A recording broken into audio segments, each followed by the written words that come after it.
Hello friends, welcome back to my channel. இன்றைக்கி மொறுன்னு ribbon pakoda evening snacks tea டைமோடு சாப்பிட எப்படி செய்யலான்னு பார்க்கலாமாங்க. ரொம்ப கிறிஸ்பியாக இருக்கும், சூப்பராக இருக்கும், டேஸ்ட்டாக இருக்கும். அதுக்கு நான் சின்ன பவுலில் ஒரு அரை பவுல் ஜவ்வரிசி எடுத்திருக்கேன். இது மாவு ஜவ்வரிசி எடுத்திருக்கேன். இதையே கடாயில் எண்ணெய் ஊற்றாமல் ட்ரையாக நல்லா வறுத்துக்கணும். இந்த மாதிரி பவுலில் தான் நான் அரை பவுல் எடுத்திருக்கேன். நல்லா வறுத்துருங்க, வாசம் வர்ற அளவுக்கு வறுத்துருங்க. அதுக்கப்புறமா இதோட இன்னொரு பருப்பு சேர்த்த போகிறோம். அது பாசிப்பருப்பு. பாசிப்பருப்பும் நான் எடுத்த பவுலில் 1/4 பவுல் எடுத்து அதையும் நல்லா வாசம் வர்ற அளவுக்கு வறுத்துட்டு ஆற வச்சுட்டு ஒரு மிக்சி ஜார் எடுத்து நைஸாக இதை அரைச்சி எடுத்துக்கணும்.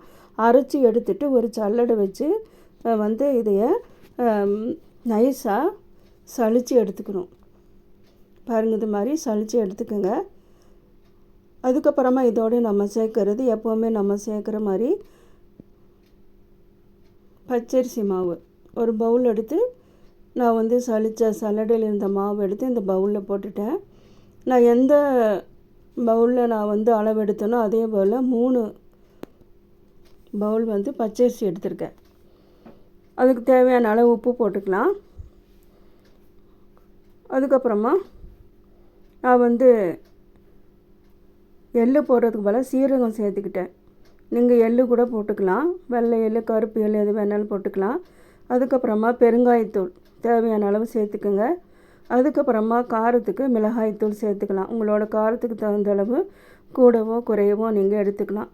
இப்போ ஒரு ஸ்பூன் வச்சு நல்லா இதையை மிக்ஸ் பண்ணிடணும். அதுக்கப்புறமா நான் ஸ்டவ் பற்ற வச்சு ஒரு கடாய் வச்சு எண்ணெயும் சூடு பண்ணி வச்சுருக்கேன். அந்த சூடு பண்ண எண்ணெயில் 2 கரண்டி நான் சூடான எண்ணெயை இந்த மாவோடு நான் சேர்த்துக்கிட்டேன். இப்போ சூடாக இருக்கிறதுனால ஒரு ஸ்பூன் வச்சு முதல்ல இதையும் நல்லா மிக்ஸ் பண்ணிவிட்டு அதுக்கப்புறமா ஆறுனதுக்கப்புறமா கையில் நம்ம தேவையான அளவு தண்ணி ஊற்றி நம்ம முறுக்கு மாவு பதத்துக்கு இதையை நல்லா பிசைஞ்சு எடுத்துக்கணும். நான் இந்த ரிப்பன் பக்கோடா வச்சு தான் எடுத்திருக்கேன். பாருங்கள், விரல் வச்சு அமுத்துனா உள்ளே போகணும், அவ்வளோ சாஃப்டாக இருக்கணும். இது மாதிரி பக்குவத்துக்கு நீங்கள் ரெடி பண்ணி எடுத்துக்கோங்க. அதுக்கப்புறமா முறுக்கு குழல் தான் நான் எடுத்திருக்கேன். முறுக்கு வச்சு அதில் கொஞ்சம் கொஞ்சமாக இந்த மாவை நம்ம போட்டு சூப்பரான மொறுன்னு ரிப்பன் பக்கோடா செய்யலாம். இப்போ எண்ணெயும் ஹீட் ஆகி ரெடியாக இருக்குது. இப்போ இது எண்ணெயில் நம்ம பிழிஞ்சு விட்டுறலாம். இதே மாவில் நீங்கள் முறுக்கு கூட செய்யலாம். நீங்கள் முறுக்கு பக்கோடா ரிப்பன் பக்கோடா செய்யும்போது மொறுன்னு வரல அப்படின்னா நீங்கள் ஜவ்வரிசியும் பாசி பருப்பும் சேர்ந்து செஞ்சு பாருங்கள்.